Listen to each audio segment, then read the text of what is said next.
Okay, Nisha, here we go. I'm going to say it. Like, refactoring, it's a hobby. Like, if the customer can't tell the difference, why would you change the system at all? Like, if I'm the product manager and the customer can't tell the difference, I'm not paying for changes. It's called risk mitigation, not refactoring. Like, let's talk my language. It's risk and money, not just clean code and developer happiness. Objection. All right, we need to get into this about legacy systems. Strap in, buckle up, let's go.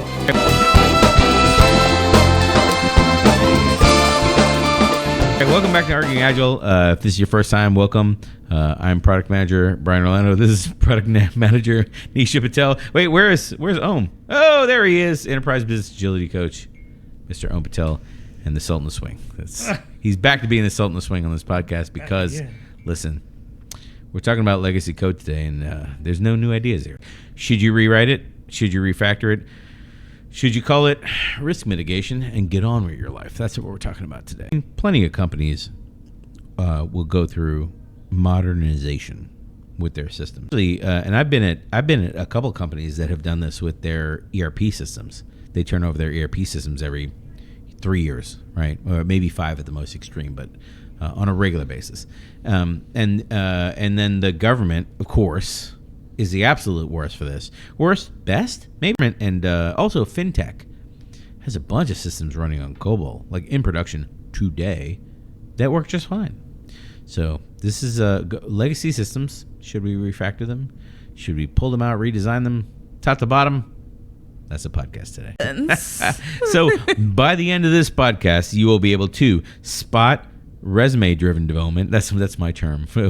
You can already tell I'm giving away what side I'm going to be on the podcast right now. RDD, resume-driven development. Before it starts burning your budget away, you're going to understand why big rewrites fail in actuality, right? And then we're going to talk about what works instead. We're going to talk about some stories about what works instead. And then you'll be able to hopefully frame the technical debt in language that your business/leadership approves of.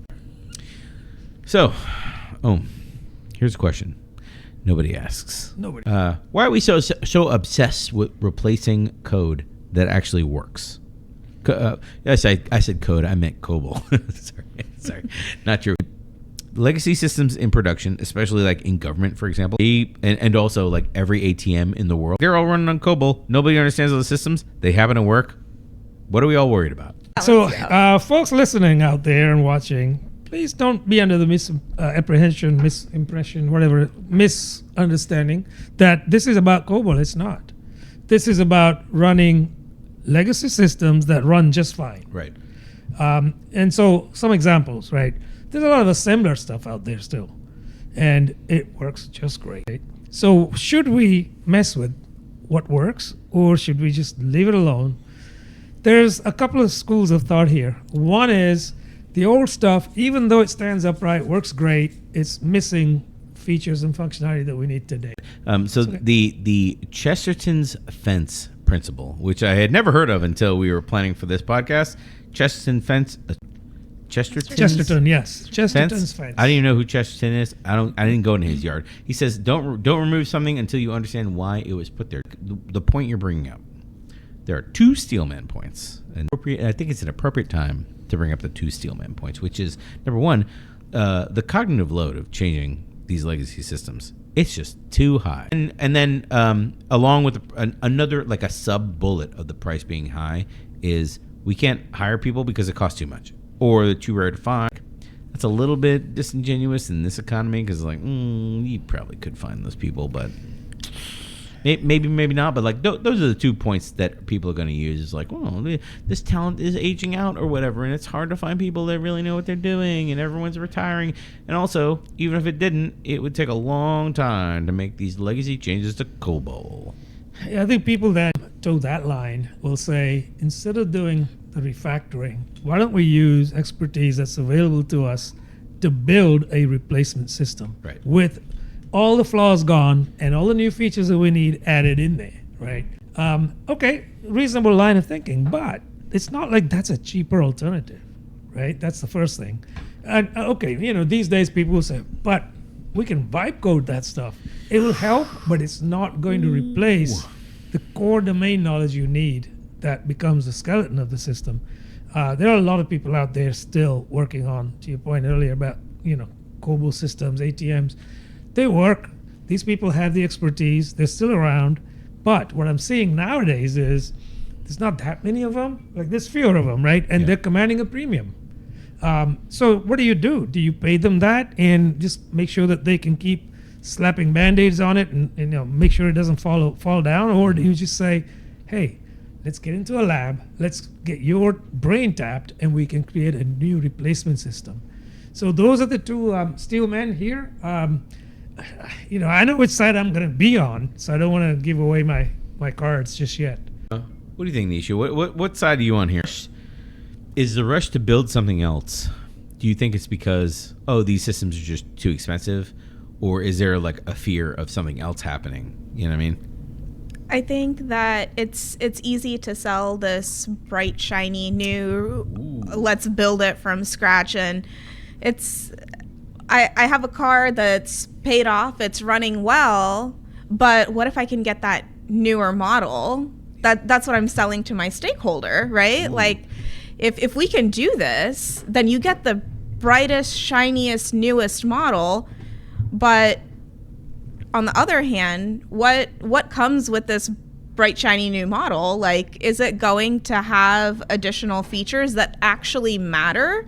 Or am I going to just, as soon as I get in the car, am I going to turn all those features off? And does it matter? You're kind of selling FOMO at that point. You are absolutely selling FOMO. Like, as opposed to either of these points in this category. I think about every large, complex database at the core of the system that I ever worked on, where like it started as 6 tables, and then 4 years later it's 600 tables, and no one developer, even though they will claim they know what it does, no one developer knows. Well, yeah, right. That's kind of this is like the opposite case of this, or a alternate case of this. That's interesting. I think the point here that I don't think any of us has yet to push against is that code has survived in production and worked. So when you go to rebuild the system because of whatever, like what your management is convinced about, whatever reason, like the ship has sailed, the first thing you're going to want to do as a product manager in that case is going to be what? Like I would expect the first thing you want to do is like take the core pieces of the system that make people most happy and just replicate those as is, and try not to, just like the ship's got to sail and not take on water. Okay, like let me do that bare bones minimum and then get on to other things. Yeah, I think some of that depends on two things. One is the appetite that you have to revolutionize your product, right? And then the other is the amount of money you have to do it with. You mentioned the car analogy, and I think that holds true here. You got these new features. A lot of people either don't trust, or whatever, just don't use them, turn them off. Mm-hmm. So that's true. But as a product manager, you've done your due diligence, let's say, and you said, okay, this old system doesn't have some of these new things that our current customers may pay for, and definitely new prospects are looking for. Uh-huh. So if that's the case, your decision is easier to make, right? Then you're going to create a new product, and you'll take the skeleton of the old one, put it into the new one, and then stress test the market that way. There is another angle to this, which is what happens in the case when your finance people come and say, this system that was developed decades ago, years ago, it's seen better days. We need to get rid of that, and we need to build a new system now that we can accounting-wise, amortize over the next 3 years to 5 years. Oh no! It's like I want to stop you right there, because we're gonna get to the private equity session, the private equity portion of this podcast later. So I want to save that one for later, because the specific case of the finance people running our organization like a spreadsheet rather than an organization that like makes customers happy. that's a separate case. So we're going to put that in its own special category, and then we're going to pat it on the head and send it out to its special place. Yeah. We're going to send it to a farm upstate, is what I'm saying. Yeah, exactly. Well, it's private equity for sure, but it's also the government, right? It's it's not just private equity. But yeah, we'll talk more about that in due course. Is there a time when either of you have seen a team rip out legacy code only to discover that the new code they put in to replace didn't handle all the messy, quote, edge cases? I said edge cases in a quote because sometimes what developers consider edge cases and then product people consider edge cases, the customers are like, yeah, we use that all the time. Because I will tell you right now, like we did this. We did this at a logistics firm that I was at. We replaced an old legacy, tried to replace an old legacy billing system with Great Plains. we didn't export to try to export and not do the fee. Anyway, it was a disaster because the old legacy billing system, it had so many. I mean, the code basically was all edge cases, and everybody hated it because they hated a bunch of if else whatever. I don't know what. What was it? I think it was Java on the 400. I don't remember what the coding language was, but whatever the coding language was on the AS400, it basically was all a bunch of if-else statements, like forever, or elif. I don't know what they do in if else. Yeah, I don't know. Else if. Yeah, I don't know what they do a on bunch of cases. Yeah, but cases. Yeah. I don't remember what it was, but all the developers universally in the firm, I remember, who were all a bunch of C# developers, could not stand even like being in the same room with that code on the screen because they couldn't deal with it. They were like, "This is the worst code in the world." But obviously, like, it ran the system fine, so it was just Going back to risk mitigation, like what's the cost of putting that brand new shiny code into place when all reliable works just fine? That was the problem. The way that story ends, that firm never moved over off of that code the whole time I was there. Every time they would try to move off that code, they would basically abandon that effort and say, like, this is not worth it. It's not worth the money. And they would just go get the one developer out of cold storage. Sorry, I don't out of wherever he sat, and they would put him in. Go get in there, kid. Go put an enhancement in, and he would do an enhancement and run it through QA, and the old project management way of doing enhancements, and it would be fine. And then nobody was happy, but the customers were. That's the key of this podcast. Is like nobody internally was happy, but the customers were happy. I'm going to tee off of that, and my example's a little bit different in that this isn't about ripping out legacy code and replacing it with brand new code that you've just developed. But the central tenet of this is still the same. Yeah. So who really needs it and who's going to care for it, who's going to pay for it, right? I was at a company where it was at the cusp of Windows. Everybody was creating Windows applications. Prior to that, it was green screen. And we had a very solid green screen application that had been running for a long, long time. And yeah, we were maintaining it, keeping it going, adding functionality and everything. But guess what? The market is looking for Windows-based systems. Right. So whenever our salespeople went out to conferences or prospecting, that's the first question that was asked. Does it run on Windows? And because we didn't have a product that ran on Windows, the answer was not yet. But we can port it over, right? And we lose those sales. So coming back to the main point of this, like, who cares, right? It's the customers that care. Right. But what's the pain point here? The pain point was, with the green screen system, they had to remember to type commands. Yeah. And people would have a cheat sheet of commands literally pasted the side of the dumb terminal. Mm-hmm. So they would remember what to type. Yeah, right. Yeah, So I remember if that's that. the pain point. I remember, or paste it over the keyboard. Over the keyboard. So I remember that. Keyboard overlays. I remember that physical world. Keyboard I remember overlays. that world. Yeah. Yeah. So to kind of mitigate the point here, the pain points here, we went back to the drawing board. No, I mean, I don't think you're mitigating casual. I think you're making one of the main points in this category, which is not in our notes, which is if the world of UX surpasses your legacy stuff, Yeah. and the expectations of users will basically lap you, and that's a valid reason to do what like the majority of this category we've kind of pushed back against. Well, why bother? If it works, Right. just leave it out This there. is the other- Kid, I'm like, yeah, leave it out there. But I've been on the defending side for most of this podcast so far. That's the first like real valid like make me change my opinion thing is like, well, the world of UX is kind of lapped this. The world of UX is like, if you're putting it out there on the interwebs, it needs to be like mobile phone accessible. And your old green screen stuff is like nobody can get to that on their phone. And even if they could, how the hell do you hit F12 on your phone? Yeah, or typing commands, right. Yeah, I mean, so before jumping straight to a completely transformed new system that ran in native Windows, Yeah.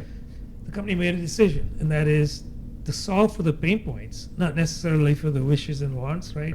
So we changed our system and hit all the commands below drop downs and pop-ups, which is really all most Windows systems have anyway. You have menu systems, right? And when you go down the list, there's pop-ups next to it. You go to the file menu, like save as, open, etc. We did that in green screen. So that did two things. One is got rid of the pain point. You throw away those cheat sheets and the keyboard overlays. And then the other is no development costs. Well, not much development costs, right?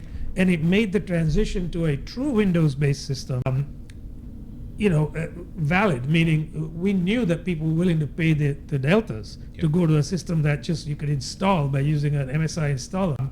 So that's an example of where you have to time this, right? And if you do that, you're solving the right pain points. Any investment you make getting out of that old, tech debt, legacy, whatever you want to say, it's worthwhile. We managed to retain every single customer as a result of that. Now, fast forwarding, we lost a few because the next question they asked is, does it run on a Mac? No, it doesn't run on a Mac. Oh, it does if you run Parallels on a Mac. Go away.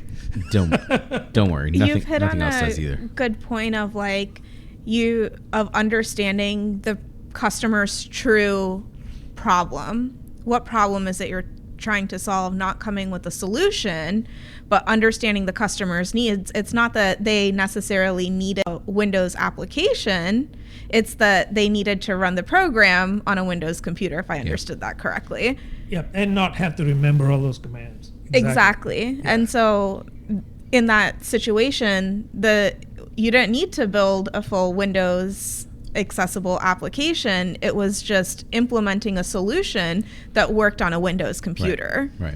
Incidentally, what happened is our competitors went the other way, right? So they went ahead and refactored their old legacy stuff into brand new Windows applications. Yep. And of course, they had pain points right there. I mean, you can't just lift and shift. It's a rewrite, first of all. And so in those rewrites, they had bugs and they had issues and they had dissatisfied customers. And our existing customers, there's no drama. Yeah. Right? Which was great. I wrote down three things for us in this category. I wrote down, number one, can anyone, before you embark on one of these great refactor voyages, the Chesterton's fence check. I'm still not sure what Chesterton's fence is, but if there's a check, we're going to say, can anyone explain why this code exists or function or whatever whatever you're looking at? What edge cases does it handle? Which we talked about edge cases today. And then has anyone traced all the downstream? I'm going to say dependencies. What I really mean is like second, third, X number order effects is what I really mean. Basically. Impact, Yes. impact. Yeah. And this is all like product management 101. Before product management was a thing. That's right. Before product management was a thing. I mean, like in 2014 is what I'm talking about. This was the nuts and bolts of business analysis. Was these things. That's right. Tracing the downstream effects. Okay. Anyway, let us know in the comment if you found this discussion logical and useful and not on fire. So we've established that legacy code deserves respect. However, that doesn't stop anyone from pushing for a full top-to-bottom rewrite. Speaking of waste of money, sorry, that's I don't mean to lead this conversation. But speaking of waste of money, your lead engineer says you need to rewrite a platform to, quote, scale. And I mean, do you really need to do that, or are they just trying to put a new framework on their LinkedIn profile? That's my question to y'all. And where are we at? That's the question of this one. Is a lot of refactoring that's done with legacy systems, is it just done to pad resumes, otherwise known as RDD, resume-driven development? It's a thing, apparently. It's not, but I mean, I'm trying to make it one. That's what I'm saying. I think you'll find it is a thing. Talk to some of the architects, the enterprise owners especially, right? They'll tell you. Oh, sorry. I think we established in a previous podcast, I don't talk to solutions architects or enterprise architects or whatever they're called today. Solutions architects. We need a new solution. I mean, I know I'm being sassy, but the two Steelman points here are very clear, which is modern problems require modern solutions. Sorry, I know. I was trying to say that seriously, but it came across very Dave Chappelle. I was like, modern problems, like modern frameworks. Like there are modern frameworks and they're good. So why wouldn't you use that? Like for example, if you're doing Python development, like why are you not using Fast API? It's very good. Use it for everything. I use it for everything. Throw it in there. And then the other one is like the outdated stacks. Like it makes it very. It is a rehash of our previous category, but it is a good rehash here, saying, hey, you've got this old legacy code in this old stack. Why not rewrite it? Because that old stack makes finding people to do things nearly impossible, or maybe not nearly impossible, but like slightly difficult. And as we know, making things slightly difficult for the modern organization basically is akin to like breaking their arm. Yeah. Let's unpack those. That's the reality. That is the reality. Yeah. So modern frameworks. I mean, there's going to be new frameworks all the time. We know this. Yeah, right? of There's course. one thing we know Every day.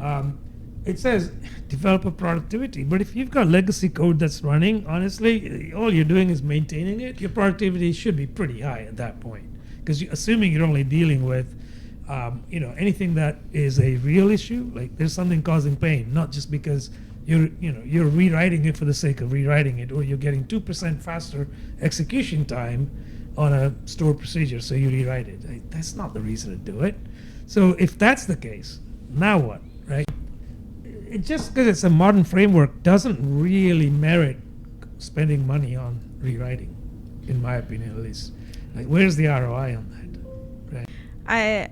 I would agree. What is the ROI? Like, why is your tech lead asking for this? Understanding what their pain point is this solution that you're proposing of this change, is it self-serving, or is there real impact to the business, the customer? Oh, I got you on this one. But, I worked at a workplace where this one developer with this one piece of technology, he was the only developer who could work on that piece of technology, and it drove them insane that they could not just go into that system and jam out some code and just send it out or whatever, and they had to go to that guy and explain to him why they wanted the change, and explain to him exactly like what the flow chart was, and then he would ask them a bunch of questions about, well, if you go through this path, then these other branches will be changed, and if you go through this path, these other customers that do this specific thing, and then some people have this checkbox checked, but there's only one or two of them, but they may be affected, so we have to test those. And he would make them, he wouldn't make them, but he would caution them to say, hey, have you thought about all the effects?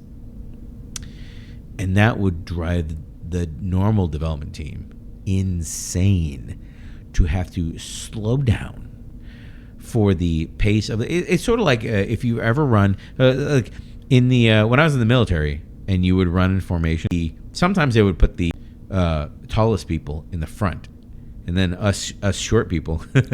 I'm average height. I'm like 5'9". I'm average height for a person, but in the U.S. military, I'm super short because most of the people were like 6 foot or taller. And they'd be in the front, and you'd have to run at their pace. But occasionally, the people would reverse, and the short people would be in the front, and then everyone else had to run at my pace. This is the sort of the thing. Is like I can only imagine these 6'3" people must have been super frustrated with my little short footsteps as they're running in formation behind me. They must have been feeling like they're running on their little tippy toes, and that must be the way these developers were feeling. because they were working on their specialty and the other developer was working on their specialty, and they had to run at somebody else's speed. But I call that teamwork now that I'm in product management. The director of development had no empathy for this other alternate technology. So, of course, when it came back to the leadership team and financing discussion and C-level discussion about finance and budgets and stuff like that, they're like, this guy just slows us down. This technology's old, and we should get on with it. And just let you know, they're still in technology today. That doesn't surprise me. Seriously doesn't. Oh, boy.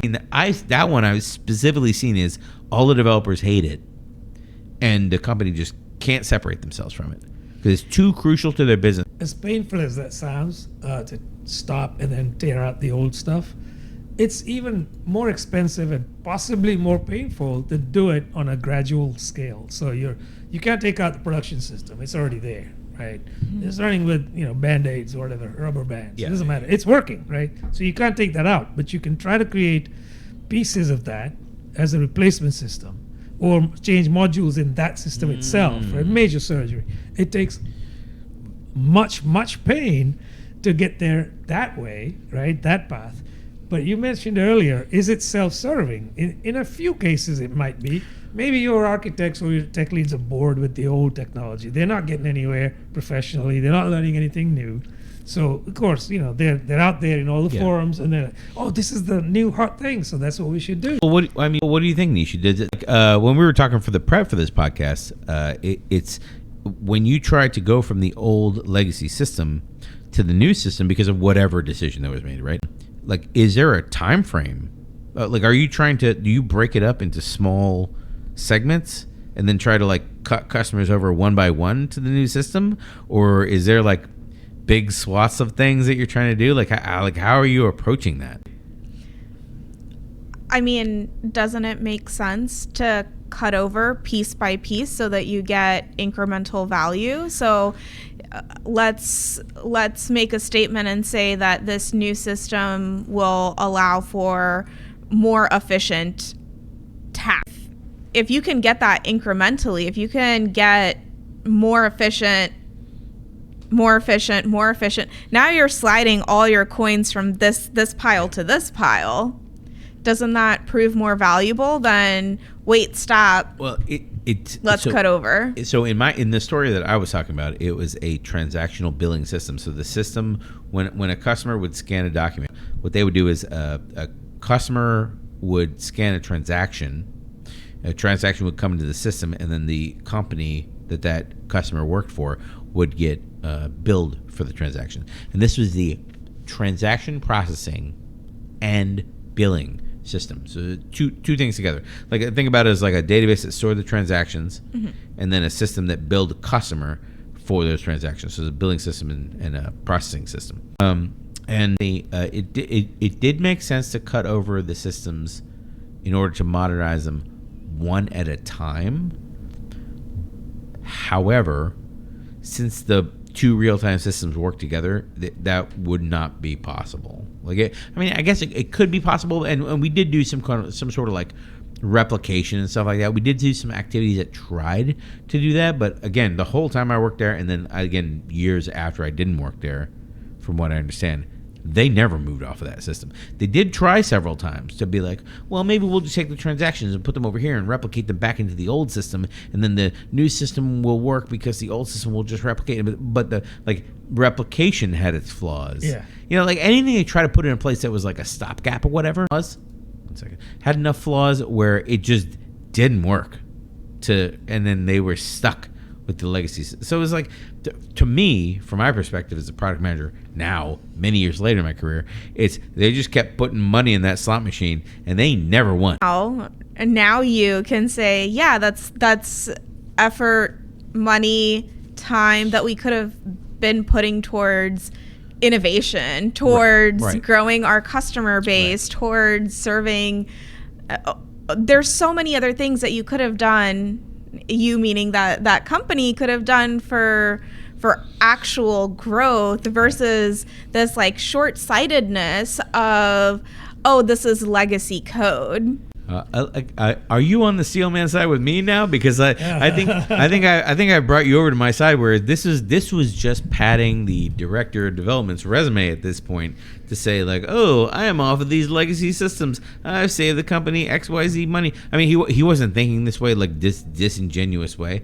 I'm being super sassy for podcast form, but like the point you just made is 100% valid. If I was a CFO or the CEO spending money with a concerned CFO in a C-level executive meeting, and it's like, look, the development team has spent a lot of money trying to replace a system that works, and like, we don't need any changes.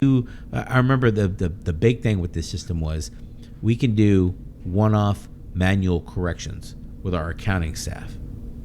And I remember asking like, well, how long does it take the accounting staff to update the manual changes? Well, they do it on Monday every week or 2 weeks or maybe once a month. I don't remember what it was. It was like it wasn't more than one day, and it was like they maybe 2 hours monthly or something like that with manual corrections.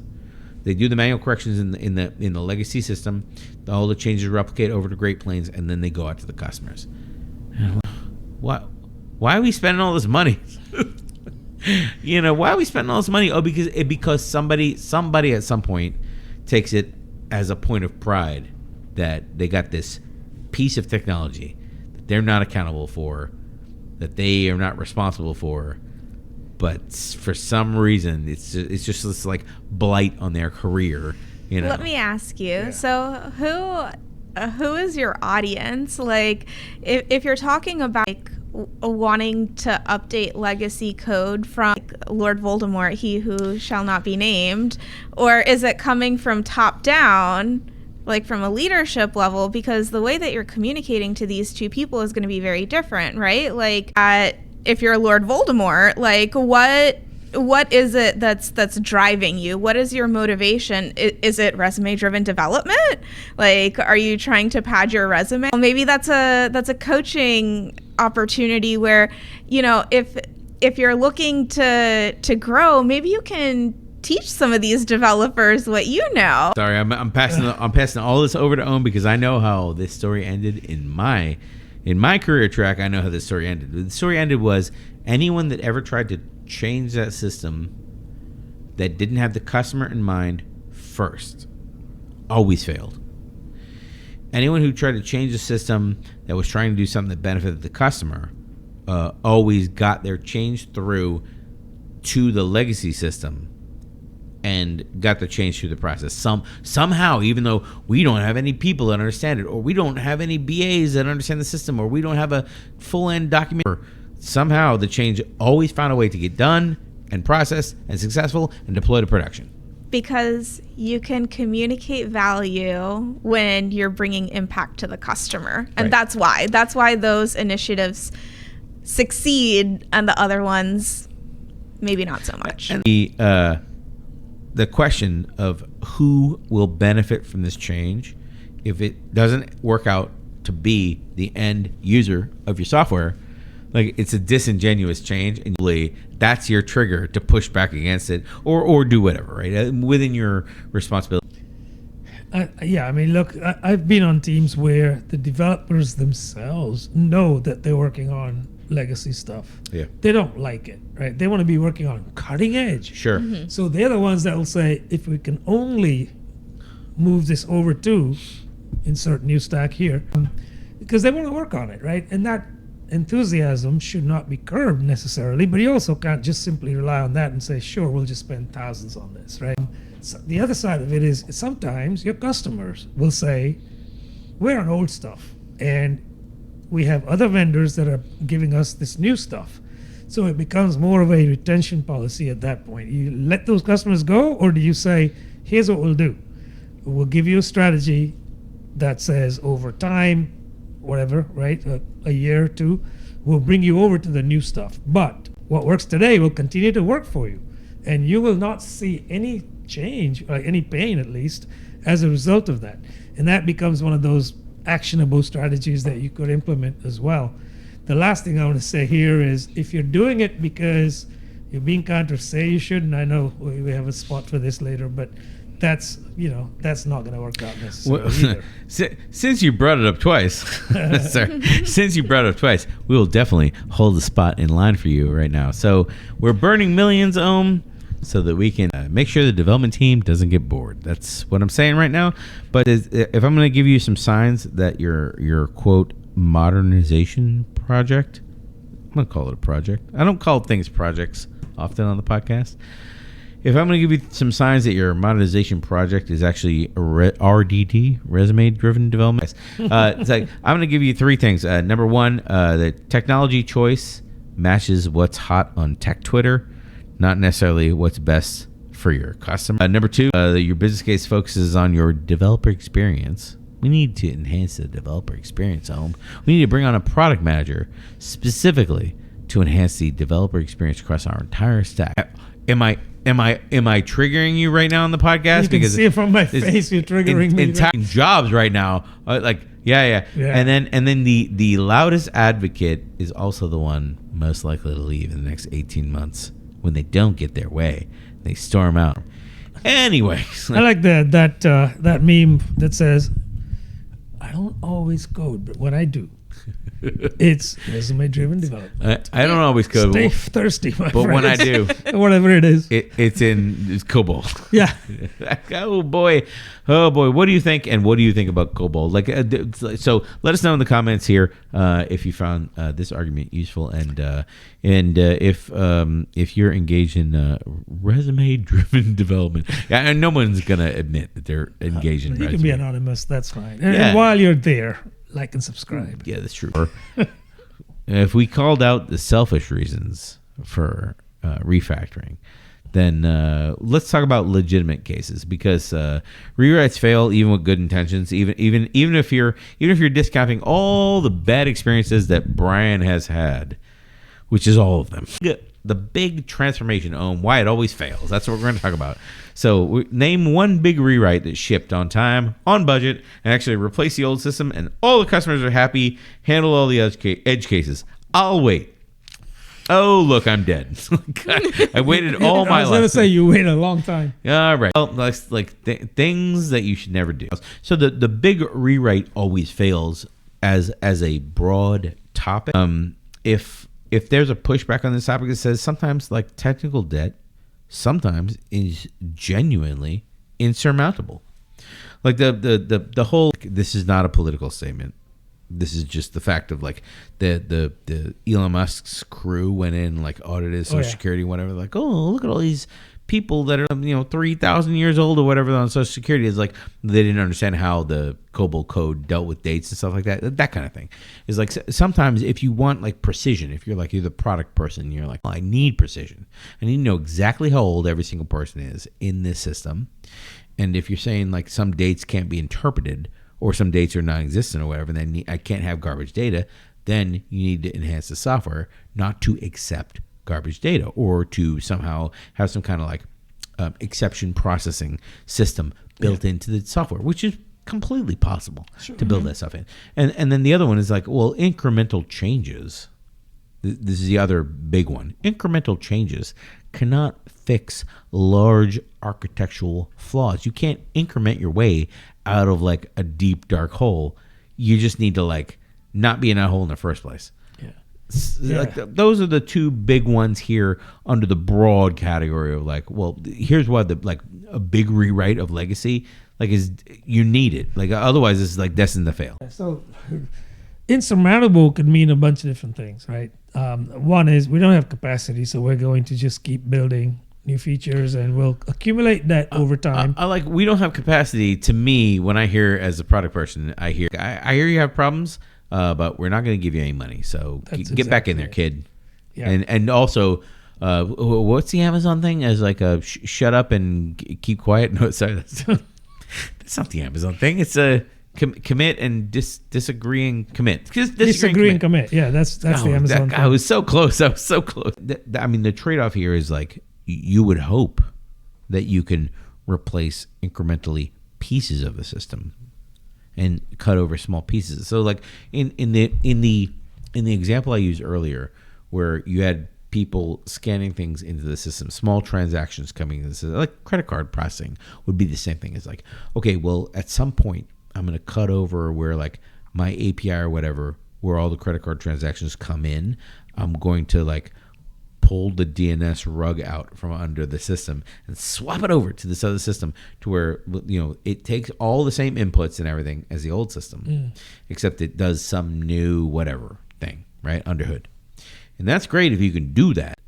But then all the distribution of like the things that could happen with a transaction under hood, those, now you fall into the trap of like, we got to refactor the whole system and test the whole system. And now suddenly we've taken a big step back to the 80s. Now we're waterfall. Yeah. I mean, part of the argument with the insurmountable is also that, right? It's we're just in such a rush to get features implemented, and we know we're taking shortcuts. We'll come back to those later. Yeah. Except later never happens, right? So tech debt can be insurmountable in those kinds of cultures, and it gets to the point where the house of cards is so wobbly that nobody wants to touch any card because it's going to come crashing down. Advice? Oh, okay. Run. No, I mean, like, run. I was at a company one time where they were cutting over from a previous mobile app to a new mobile app. And the big thing at that company was feature parity. They loved saying, and they would always misspell it parody. They would misspell parody. So they would like parody, like a Weird Al parody. Like, you know what I mean? Oh, Like a God, parody yes. instead of like 1-to-1. Yeah. Anyway, it was funny. Feature parity. If it means that you've paused business for a year, like by the time you launch it, like parity, like you're gonna be dead. Like you're gonna have a company anymore at that point. You can't wait for this stuff. It's going to be a moving goalpost if you try to say, I'll just like the credit card transactions will come in and I'll just slide the DNS rug out from under it and I'll put my new system in there. Yeah, but where's it going to go? You're going to wire your new system to all the old systems. And at that point, what are you doing in your life? So you're getting like, it'll get deeper and deeper and deeper, and you'll be like, and then you'll end up being the guy saying we can't go live until everything is done up front. Which is the tune of thousands. Congratulations, of dollars. You're that guy. But you're going to maintain two software systems, one new one that everyone's gung ho about, and we got tons of break fixes and tons of bugs, and then the old stable system with its known issues. That's the keyword, known issues, right? So you already know what you know, and that's the old system, and you've got people in place to deal with any issues that arise from there. But the new one, that's the unknown unknowns, right? Yes. So now you don't know how to staff your support people because you don't know what things are going to come up. And if you don't get it right, people are going to be disgruntled, right? Because you're not providing good support. It also gives you, your developers and your support people, like two systems to now look after instead of one. So there's pros and cons, and in this case, mostly cons. There's cons and cons. Yeah, that's what I'm saying. Cons and cons. Speaking of cons, we're going to move on to the next category. If you have angry tweets to send at us about legacy system migrations that failed, let us know in the comments. Actually, don't let us know. Nisha, do you want to know something that's going to make you upset? Is that your finance team is currently looking to undermine you as a product manager by saying, hey, all those features and all that software suite and everything you worked on 5 years ago, well, it's completely worthless today and it needs to be completely replaced because we have a spreadsheet and we said so. And they're going to lobby for that, and they're going to have the ear of the CFO and the CEO, and they're going to win over you. And that's the next category I want to talk about. Okay. That's about right. But why? I see by the way you said okay. You're not convinced. I am not. All right. I need some convincing. So in my experience, software is typically depreciated between 3 and 5 years. Again, my experience, it's all 3 years. Recently, we started depreciating software at 5 years, only because with AI's introduction to the market, everyone's kind of freaking out, so they're going for longer. They're going for a longer depreciation term. But like after your full depreciation term, the asset is worth 0 and should be written off. Not continually used for like 5 more years or whatever. Like this is the same thing as like as soon as you're done paying off the car, right? You're basically saying the car has no value at that point. Boy, I wish Newton was here. Your car has no value at that point. So there's a few things to unpack here. Okay, all right. So the first thing is there is a IRS rule that says software assets must be depreciated between 3 to 5 years. Yes. And if you go back on the history of that rule, you'll find that the rule started at 5 years. Then it went to 3 years. Oh, okay. And now it's back to 5 years only because, like you said, in the world of AI, people are saying, we're just hedging our bet here. I foresee if you fast forward another 3 to 4 years, people will go back to less than 3 years. And the reason is you can vibe anything these days. So you can just say, well, that code didn't cost us much to create in the first place. So we could depreciate it and write it off the books in a year if we had to. So that's the first thing. The second thing is, does it have value after its amortization is over, right? This is for hard assets. We talk about that like cars. Right. Your car's paid off. Right. Okay, 5 years. You paid off the 5-year loan. That's it. It's your car now. Does it stop being valuable? Obviously not, right? It still has utility to you. Software does too. To you, but to your finance department, sorry, the answer is no. The answer is no, yes. So for software and in the corporate world, yes. The car analogy doesn't fall into that category, right? So that's an individual decision. You say, well, it still works, and I'm not ready to plunk more money down on a new car, even though it has all these bells and whistles. But by the way, every 2 years, 3 years, when your company forces you to get a new laptop, you're like, I don't want to get a new laptop. I got all my software's here and whatever, and it's like it's great, it performs and it does everything I need. I don't want to get a new. It's a big pain to get a new laptop, and your company's like, no, you need to get a new one. We're going to ship you a new one. Yeah. This is why they've determined the asset life of your laptop and said this brings us no business value after X number of years. And you may not be the owner of you may have only had the laptop 6 months. Because it's a hand-me-down. Because it's a hand-me-down, but it's been used at the company continuously for 2.5 years. It's got an asset life of 3 years. Suddenly now you got to pay the price. You get one laptop, you get all your stuff on it, you get working, whatever. 6 months later, you got to get a new one. Yeah, got to do it all over again. All right, so let's go back to the reason why. Yes. Why do companies do this? Right? Why amortize in the first place? Well, it's really, and I'm going to say this without apologizing to the bean counters that might be listening here. It's really an accounting trick. That's what it is. What you're trying to do is to say every 3 years, 3, 5, whatever, what we need an investment in the example of your laptop story there. It's in physical assets, right? We need to invest in physical assets. Mm-hmm. If we don't do that, what happens? Well, we don't get the money to invest in physical assets. That's one side of the coin, which means going forward, you're not going to get that budget if you ask for it because you haven't needed it. The other side of the coin, though, which I think is maybe has some merit, and that is that laptop becomes harder to support the older it gets, right? Yeah. Same thing with the car analogy. So 5 years is paid off, but does it break down more often? Right. Increasingly in that world, cars don't break down. Nobody even freaking remembers what a carburetor is. So if it's a company car, but if you had a company car, like you would go the first, like let's say you wrote off your company car 3 years, like you drive a new car, a company buys a brand new car, owns it 3 years, it never undergoes any major maintenance in 3 years. Maybe you bring it back to the dealership every 6 months or whatever, 3 months, whatever it is, on a regular basis, and you're paying some kind of prepaid maintenance or whatever. But like you're not getting a new transmission in the first 3 years of hopefully in the first 3 years of car. So you're basically just paying the cost of paying for the car, and that is whatever minor oil changes, stuff like that, and that is it. The variable costs of the CV axle went out or the rear differential went out or whatever went out, the transmission needed to be replaced. Those weird, unpredictable. This is about finance is about predictability. That's why at first, Nisha, you were like, "What the heck is this category about?" I'm like, "Buckle up, because this category is about putting my finances on rails." And then driving them for a certain period of time, 36 months, whatever, 16 months, whatever it is, and then making sure that everything is completely predictable for my C-suite, so the numbers that are here each month are completely predictable to the next month.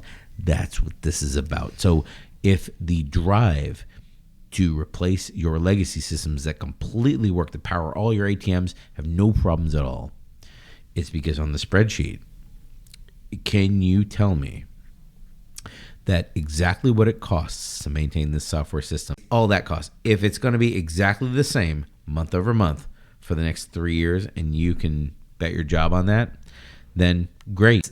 It's not like a car. It's not like buying a building.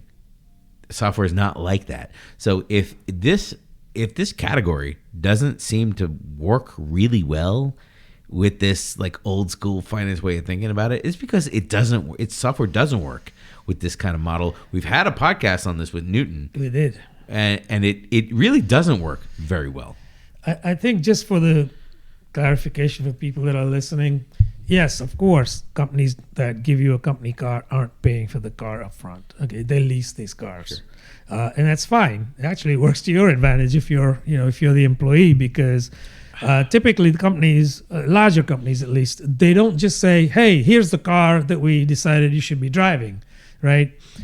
They give you depending on your position in the company, they give you a range of car prices that you can select a car from, but they don't buy the car. They actually lease the car, obviously at advantageous rates.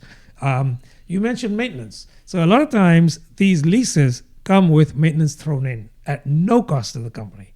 So a car dealership will say, we will lease you 30 cars, and you can bring them all back to us for an oil change and a tire rotation. We'll do it for free, because that's just chump change for them. So that's why they do that. So that's the first thing is, it doesn't mean you're incurring expenses up front. But now we come back to the real issue, which is writing things off and amortizing it. So what does amortization give you? It doesn't give you anything on your current assets that you're amortizing. Right. What it gives you is a clean slate for your next set of assets. Right. You can't buy or lease new set of assets when you're already invested in the old set of assets. Right. So you have to get yourself out of that, right? So what you do is you just have, typically it's a straight line amortization, typically. Software, I'll come back to that in a sec. Yeah, so for hardware, hard assets, cars, whatever, machinery, it's a straight line depreciation over 3 years. It goes from X to Y to Z, which is 0 basically at that point. Or Z on the podcast. Or Z. So that's how it works. It's 3 years. 1, 2, 3. Hey, drei. Yeah. So that's it. But for software though, here's the thing about software. Software is tricky to put a price on, right? So what they do is they will simply say the price in round figures of software is anything we spent to make that system go into production. Did you have to lease servers? Did you have to buy servers? Did you have to buy or lease servers room, space, whatever? All that goes in the same bracket. And then your developer costs, your 3-year support costs, maintenance costs. That means you support people's salaries and all of that. That goes into it. And now you come up with a number. And that number is what they amortize over 3 years. When they're done, guess what? That gives them a clean slate again to come up with a new system should they want to. So that's about amortization. That's why they do it. Now, coming back to how I feel about it. This is the personal part of the podcast, right? I'm a bit ambivalent about it because, look, if you didn't do that, you wouldn't have money available for new stuff. So you just say, well, it's running fine. Keep it going. Just hire 2 support people. Or better yet, offshore the support, right?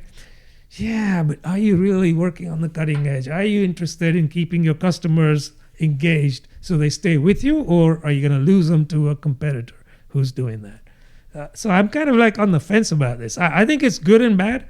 I just think that the whole accounting thing could be better explained to the layman, or the people that are involved. But yeah, that's how I feel about it. And Newton, if you're listening, because you are, let us know if we got this right or wrong or whatever. So let us know in the comments below, please. What do you think about the statement that your finance book value has nothing to do with business value? But before you answer, we did a podcast Arguing Agile 193, product life cycles, product life cycle phases from MVP to sunset, a guide for product managers. Great title. Which probably in retrospect was a very a mouthful of words of a title. But that the whole point of that podcast, by the way, how long was that podcast? It was 37 minutes. So the point of that podcast was we talked about going through MVP, growth phase, maturity phase, and then sunset phase of your podcast. 37 minutes.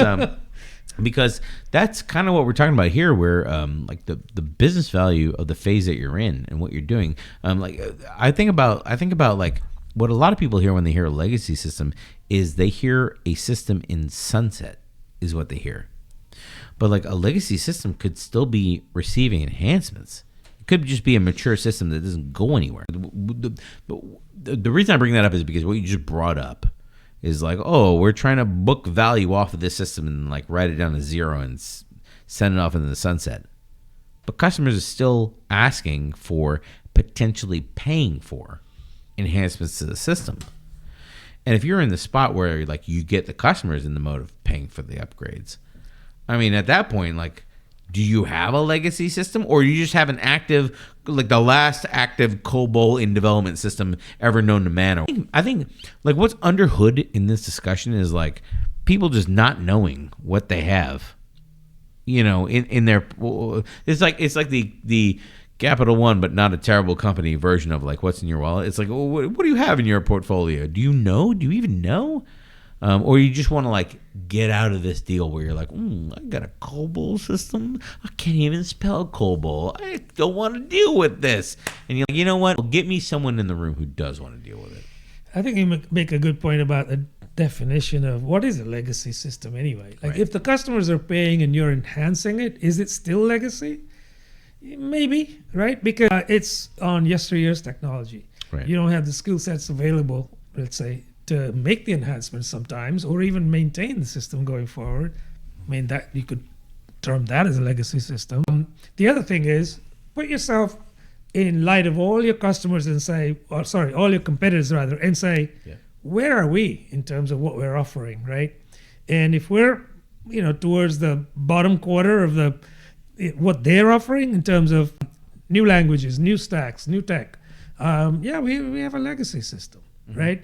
I'll give you a concrete example. If you don't have a mobile version of your app, but you have a version that works on the web, sort of works on the web, you could get to a web browser and you do what you can. That is a legacy system, my friend. Okay? Because everybody else is offering a system that is reactive.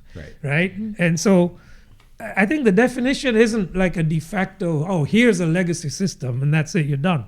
It depends, I think, on your own specific situation. Also, the other side of it is, if I was a product manager in that situation with a legacy system that customers are actively looking to pay for enhancements with, what am I going to do? When am I ever going to get to a replacement for that system? If all I'm doing is taking their money and keeping it going and adding enhancements. I mean, in my case, I don't know if Nisha, you have an opposite. In my case, you would be fighting with my management at that point. They're just Brian, how dare you tell us that customers are still active? And I would be forced in this weird position of representing these customers that still want the system to keep going or still want to keep bending the system in different ways with open pocketbooks. Sure. And my management saying, make a lot more money if we took all your developers and all your quote resources. Because that's the way these folks would think, quote, resource. All these spreadsheet items and move them over here to this other new, hotter, more hot fire thing that's got buzzwords and that my solution architects are all gung-ho about. Right. And you might also be fighting your salespeople, by the way, right? You will be. We can't be selling this old stuff. You will. Listen, get yourself a new system that we can actually sell, right? You're fighting them too. You guys are bringing up all kinds of skeletons abound. Yeah. No, not. They're not. They're not in the closet. They're now out of the closet. They're not chasing. They're not in or out. They're like, it's like Pirates of the Caribbean right now. You're going through the boat and there's skeletons everywhere right now. They're in the water. They're on the road. They're in the boat with me. I don't even know what's going on. If you're defending a working system, make note of the actual tactical dollars that are going into the maintenance you're doing, the dollars coming in and the dollars going out. So like you need to be real in line with the P&L. If you're dealing with a legacy system here and someone else is doing the P&L, you're already sunk. So at that point, like, I can't believe we haven't said this at all in the podcast before, but at that point, keep that resume updated. Keep that resume updated, because it's at the point where you're lobbying on behalf of the customers and there's no other voices in the room. And the customers are kind of like, oh, they're not on the call most of the time. We only ask them when we want more money or whatever. Like you're gonna have a bad time. You can see the early signs of your own people in your company calling you the troublemaker. Make sure you go out of your way to document when you deliver business value to customers. Make sure you go out of your way to promote your wins as a product manager in this case. Or the team, if you don't have a product manager, right? Because you're like this like legacy development back of the house kind of teams. Go out of your way to promote your wins and the fact that you brought new revenue in, and do that. You know. Do you know who's well positioned to do that in the company? No, I don't. Support your help desk, because they deal with your customers all day long. Well, and when they tell the customer we don't have that feature, but we could consider adding it, it might cost you, and they go, yeah, we'll pay for it. Bingo, right? They can evangelize that. And then the final one here is to calculate the real cost of replacement, the accurate real cost, the real talk. So I want to play that whole arc. The real talk version of replacement of the system, not like the happy path, the real second, third order effect, all dealt with setup. So good luck with that. Good luck with it. So we're done here. That's what I'm saying. If we've replaced this whole legacy system. So let us know if there's anything we missed, any edge cases we missed in the comments. Which takes me to the final recap of what we talked about. Chesterton's fence, I still am not sure what that even means. But I'm pretty sure it has to do with something with like, we don't know what's on the other side of the fence. We don't look across the fence. We don't look through the fence. We don't remove the fence. And we don't care. The big tripping point, the big failure in my experience with cutting over legacy code is your high level folks in the organization. They never want you to go back and like do a full documentation of all the paths and everything. They're like, no, we're not going to do that. We're just going to start over and start cutting over pieces one at a time and never looking back at what the previous system did. So dangerous to do that. Why bother wasting time and money on that when we can just be focused on the transition or build the next new thing, right? Don't worry about all that stuff. That's already done. That's already in production. And for the most part, it stands upright. Sometimes it falls over. That's okay. Go talk to Billy Bob over there or Mary over there, and they can fix it up for Billy you. Bob. It's Billy Bob. And then we talked about why big rewrites always fail. I was going to say almost always, but I'll just push this over the edge and say always fail. And then we talked about a couple other things, spotting fake modernization under the guise of spend a bunch of money on nonsense. And then we talked about finance. There you go. The finance side of this is the most insane part about all this is just somebody doing a budget saying, you know what, you've done a good job long enough. That's quite enough of that. I'm happy to retire. Just give me my package. No, sorry, your value's gone to zero. If you're listening on Spotify or on Apple Podcasts, the best thing you can do is give the podcast a 5-star review. Indeed. And if you're on YouTube, comment down below on what you think about this podcast and any other new topics you'd like us to discuss in the future. Plus, while you're there, like and subscribe, because there's always a happy puppy somewhere when you do that.